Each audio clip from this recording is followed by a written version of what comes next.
الحمد لله رب العالمين وصلي وسلم على نبينا Muhammad وعلى أهله وصحبه أجمعين أما بعد. A prophet, the son and the spoils of war. Abu Hurairah radiallahu anhu narrated, the Prophet sallallahu alaihi wasallam said, a prophet amongst the prophets carried out a military expedition.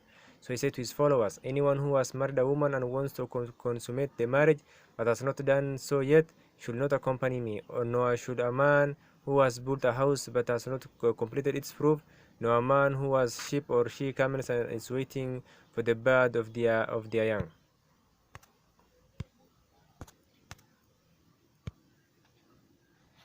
So the Prophet carried out the expedition, and when he reached that town at the time of or nearly a time of the Asr prayer, he said to the son, "O son, you are under Allah's order, and I am under Allah's order. O Allah, stop it that the sun from setting." So it was stopped from setting until Allah made him victorious. Then he collected the booty, and the fire came to burn it, but it did not burn it.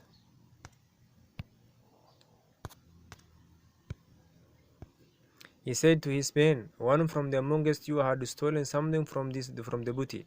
So one man from every tribe should give me a pledge of allegiance by shaking hands with me.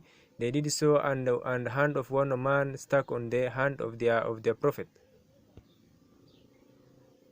Then that prophet said to the man, the theft has been committed. So everyone from your tribe should give me the pledge of allegiance by shaking hands with me. The hands of 2 or 3 men stuck on the hand of their prophet, and he said, you have committed the theft. Then they brought a head of gold like the head of a cow and put it there, and the fire came and consumed the booty. And the Prophet added, then Allah saw our weakness and disability, so he made a war beauty Lego for us. Explanation. This hadith contains great sign, as the Prophet narrated about the Prophet from the previous prophets who made war with a group of people. He commanded them to participate in the war, but he prevented every man who had a marriage contract with the woman but had not yet consummated the marriage, and the one who had built a house but had not completed its roof, and the one who had brought a sheep or the she camels and was waiting for the birth of their young. This is because these men will be preoccupied with that which is most important to them. The one who has built a home but not completed its roof, preoccupied with this house in which he wants to live with his family. Likewise, the owner of the she camels and sheep is preoccupied with waiting for them to give birth, and jihad requires the person to be unoccupied with nothing in front of him except jihad. For this Allah subhanahu wa ta'ala said, فَإِذَا فَرَغْتَ فَانْصَبْ. So when you have finished from your occupation, then stand up for worship. Meaning when you are finished with the worldly affairs such that they will not distract you, then stand up for worship. And the Prophet ﷺ said, لا صلاة بهدر الطعام ولا وهو يدافعه الأخبثان. There's no prayer when food is present, no while resisting the urge to urinate or defecate. This proves that it is necessary for the person who wants to do an act of worship to free his heart and body for this worship, such that he can approach it while yearning for it and perform it calmly with tranquility and an open heart. Then this prophet proceeded to wage war. He presented upon the people after the Asr prayer when the night was approaching, and he feared he will not be victorious under the veil of night. So he began to converse with the sun. So he said, you are beneath the command of Allah, and I am beneath the command of Allah. The sun is under an universal command, while the prophet was under legislative command. He was commanded with jihad, and the sun was commanded to obey wherever Allah subhanahu wa ta'ala commands it. Allah said, وَالشَّمْسُ تَجْرِي لِمُسْتَقَرٍ لَهَا ذَلِكَ تَقْدِيرُ الْعَزِيزُ الْعَلِيمُ.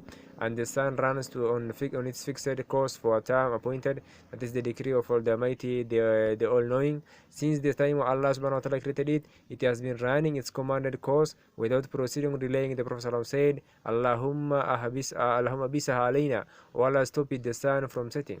Thus Allah stopped the sun, and it did not set to its normal time until this Prophet had waged war and collected many spoils. He collected the spoils of war, and the spoils of war for the previous nation were not permissible. But the possibility of taking the spoils of war, in particular this ummah, and the praises belongs to Allah. As for the previous nation, they will gather the war booty, and then a fire will descend from the sky to incinerate it. So they gathered the war booty, but the fire did not come to consume it. As the Prophet said, "Fikum wululan." One from amongst you has stolen something from the booty. Then he ordered each tribe to present a man to pledge that he did not take the war booty. As they were pledging that they did not take the war booty, the hands of one of the men stuck to the hand of the Prophet ﷺ. When his hand became struck, the Prophet said, one from the amongst you has stolen something from the booty, meaning a person from this tribe. So he ordered that man from this tribe to give this man from this tribe give the same oath.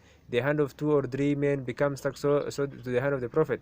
He said, the thief is amongst you, so they brought the stolen booty forth. And then the term al-ghulul means to steal from the spoils of war by secretly hiding something from it. They had hidden an amount equivalent to a bull's head in gold. When they brought it forth and placed it with the rest of the war booty, the fire consumed it, and this is from the signs of Allah subhanahu wa ta'ala. Benefit of this hadith: jihad was legislated for the previous nation just as it legislated for this nation.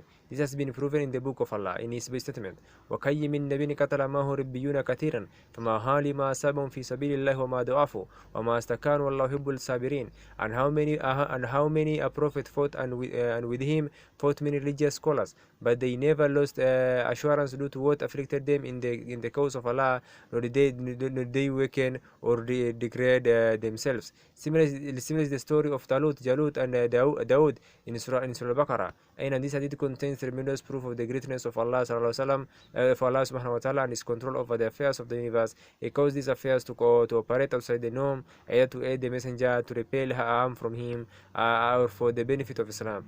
The important point is that the signs of the Prophet will assist them from every angle. The sun, by the nature in which Allah created it, always runs runs its course and does not stop, nor does it go forward or delay except by the command of Allah. But here Allah commanded to stop, so the time between Asr and Maghrib became lengthy until Allah gave the conquest to the Prophet. This contains refutation against the naturalists, those who say the universe does not change. Subhanallah, who is the one who created the universe? Allah subhanahu wa ta'ala created it. The one who created it has the ability to change it. But their view is that the celestial beings run according to nature, and no one else does that, and with Allah refuge is sought. This is because they deny the Creator. There are proofs from the book and the Sunnah that the celestial beings are altered by the command of Allah. As this prophet supplicated to Allah, and the son of the Bagans requested a sign from Muhammad, the messenger of Allah, to prove his truthfulness. So the messenger of Allah pointed to the moon, and it is split into 2 halves, and the witness half of it above Safa and half of it above Marwa. Concerning this, Allah subhanahu wa ta'ala said, اقترب الساعة وانشق القمر وإن يروا آيات يؤردوا ويقولوا سر مستمر. The hour has drawn near and the moon has been cleft asunder, and if they see a sign, they turn away and say, this is continuous magic. They say, this Muhammad has placed a spell on us, and the moon did not split, rather our vision and eyes were distorted. This is because the disbelievers and with Allah refuge is sought, those against whom the sword or the word of Allah has been justified, that they will never believe, are as Allah said, نون الذين حقت عليهم كلمة ربك لا يؤمنون ولو جاءهم كل آيات حتى يروا العذاب الأليم. Truly, those against whom the word to the wrath of your Lord has been justified will not believe, even if every sign should come to them, until they see the painful torment. The hearts are between 2 fingers from the fingers of the Most Merciful. He turns them however He wills, and He moves them however He wills. Consequently, those whom the punishment has been justified against will never believe, even if every sign comes to them. They require a sign from the messenger, and he showed them this great sign that none of them could have done. And they said, this is a continuous magic. وَكَذَّبُوا وَاتَّبَعُوا هُوَ كُلُّ أَمْرٍ مُسْتَقِرٍ. And they denied and followed the inclination.